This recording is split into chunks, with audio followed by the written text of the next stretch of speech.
Дымилась роща над горою, и вместе с ней горел закат. Нас оставалось только трое из 18 ребят. Как много их друзей хороших лежать осталось в темноте у незнакомого поселка на безымянной высоте.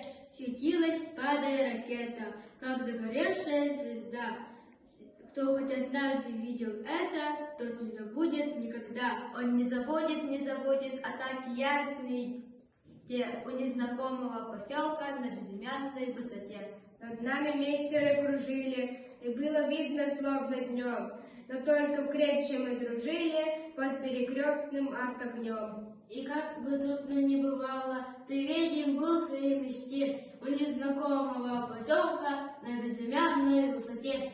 Ведь часто снятся все ребята, друзья моих военных дней. Землянка наша в 3 наката, сосна сгоревшая над ней, как будто вновь я вместе с ними стою на огненной черте у незнакомого поселка на безымянной высоте. У незнакомого поселка на безымянной высоте.